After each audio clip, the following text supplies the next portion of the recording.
The world is getting ready to launch a vaccine. Corona vaccine का इंतजार पूरा देश कर रहा है. The one issue which millions of people are focusing on or waiting for at the moment is that magical coronavirus vaccine. 3 vaccines का trial देश में चल रहा है. The race for the vaccine is gaining momentum now. हमारे देश के वैज्ञानिक भी वैक्सीन के लिए जी जान से जुटे हैं. As the country awaits a Covid19 vaccine, a Christian group in Tamil Nadu is reportedly peddling anti-vaccine propaganda through their television channel, asking people to run away from the vaccine as it has the mark of Satan. Sundar Selvaraj, a Christian tele-evangelist and founder of Jesus Ministries, has 2 registered charity organizations in Tamil Nadu and West Bengal, apart from a non-profit organization in the USA and a private limited company in Singapore. Selvaraj dresses in saffron and calls himself a sadhu, is known for his proselytization activities. At 9 in the morning, I knelt down to pray.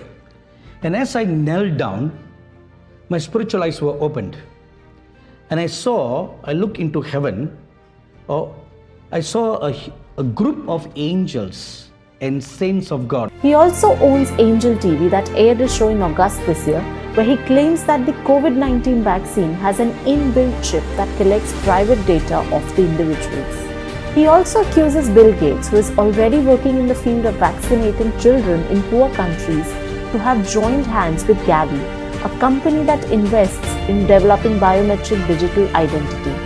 He fearmongers that the vaccine is nothing but a chip that will be injected into everyone, and even financial transactions can be made through that in the future. This is certainly the mark of the beast that the Bible has warned us about.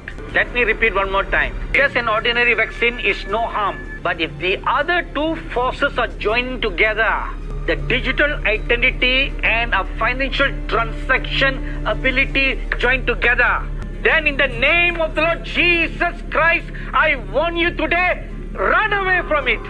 Interestingly, a local politician wearing a saffron shawl can also be seen as the organizer of the camp, yelling at the woman, forcing her to get vaccines. The doctor rises from his seat and also tells the woman that it is just a chip that is for her own good. A visibly agitated lady then listens to the voice and runs away with her son. It's not just in India but in the US as well, where the evangelicals are spreading anti-vaccine propaganda. According to an article carried by Yahoo News, the coronavirus pandemic created a perfect environment for apocalyptic Christianity to fuse with anti-government libertarianism, New Age rejection of mainstream science and medicine, and internet-fueled gullibility towards conspiracy theories about secret cabals ruling the world through viruses. Prominent international evangelical pastors have also promoted claims about Bill Gates' implantable microchips that could be used to control the population under the guise of tracking COVID-19 infections and immunity. They have also shared a link between coronavirus vaccination and mark of the beast, a signifier in biblical prophecy of submission to the Antichrist. Such ideas have since spread beyond evangelical circles. The general impulse among evangelicals is skepticism towards secular authority, including measures taken in the name of public health. Recently, in US, Facebook groups dedicated to opposing lockdown measures have become a virtual swap meet of conspiracy theories, where memes tying coronavirus immunizations to the mark of the beast can be found. However, the anti-vaccine propaganda is not just from the Christian communities. Even the Muslim communities who are averse to vaccination of any kind, claiming that it is part of a conspiracy to sterilize their children. There are several instances where health workers have been attacked and hounded out of Muslim majority areas whenever there is a vaccination drive.